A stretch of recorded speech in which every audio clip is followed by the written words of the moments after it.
Justin Trudeau, the Prime Minister in Canada, he's recently been charged or found guilty, rather, of ethics breaches. He's the first ever sitting Prime Minister to have that put on him. Son of a gun, who would have thunk it? If they keep looking, maybe they'll find even more. But here's the real rub. The mainstream press isn't really talking about this. Why would they? They work for him. $55,000 a year on average is paid to each and every person that works for the media. Not me so much. I hate media. I'm here to help. What's right is right. What's wrong is wrong. And the Prime Minister of Canada, he's wrong. And all of these guys that work for him, because they do. Edmonton Journal, the Calgary Sun, the Ottawa, whatever it is, and on it goes across the country. These people effectively, whether they like it or not, whether they even know it or not, they work for the Prime Minister of Canada. $55,000 a year, millions and millions, hundreds of millions of dollars. Corporate welfare goes to these places, and they're liberal anyway, right, for the most part. But now they've got now they're liberal on steroids, because they really got to talk nice about the Prime Minister of Canada. And the country now has become a socialized mess. It's bad. When you don't have a free press, it's a mess. I'm a poet and I don't even know it. Here's a Canadian prayer for all of you Canadian people. Are you ready? Bow, put your hands together. Here it goes. If Trudeau was gone before I wake, I pray to God, the news ain't fake. You got it? Okay, moving on here to Ottawa, Canada. The mayor, recently he came out of the closet. Apparently very few people knew he was in the closet. He has been for about 40 years, and he came out and he said, I'm opening the closet door. I am gay. Okay, that's now world news. And do we care? Why do we care about that? And then, of course, you have the Prime Minister who writes him a tweet and says, congratulations. You have Elizabeth May, the Green Party, congratulations. I assumed you were, didn't know for sure, but isn't that great that you came out? Is this important somehow? What is going on with these people? Be gay, marry a bale of hay. Why do we care? You're the mayor of Ottawa, and apparently you do a good job. You must, because people keep voting for you.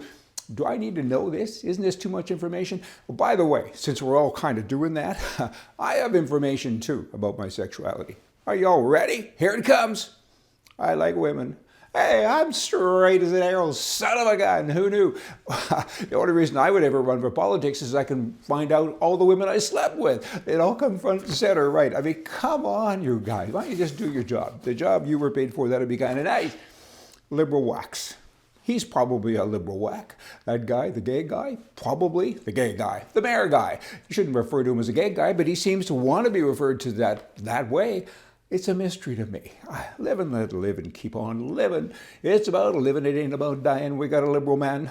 He's a 1%er, so he says. I guess that means that 99% of the population is poor, and he's part of the 1%. I recall my suffering from wealth anxiety. Having this much money is wrong. Adam Roberts, he's a Boston community organizer, and he works to help wealthy young people become transformative leaders. In other words, give all your money away, but he hasn't given any of his away. Isn't that interesting? He goes on to say that I'm horrified. My family has so much wealth. It's come from oil, banking, equity holdings, military contracts, and so on. And that's everything that I'm ethically opposed to. And now my family gave me all this money. It paid for my education. It bought my nice cars and clothes and everything else. And I'm so upset.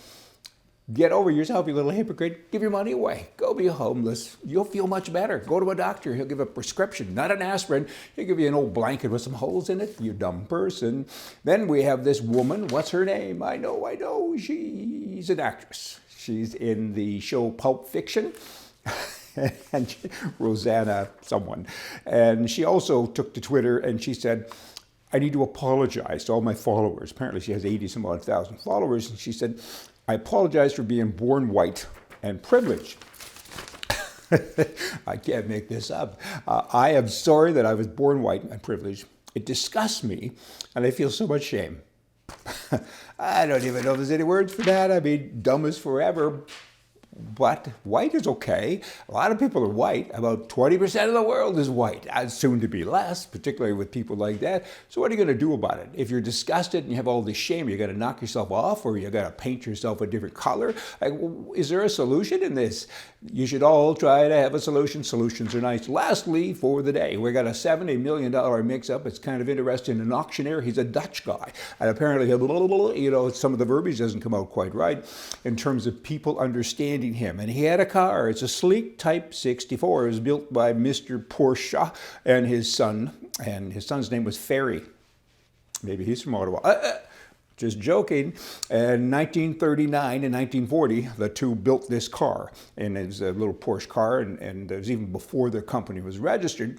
And now it was going up for auction, and they expected it to sell for about $20 million. And the auctioneer started off at 15 or 17, but people thought it was 50. And they kept showing the sign saying 50, 60, 70 million.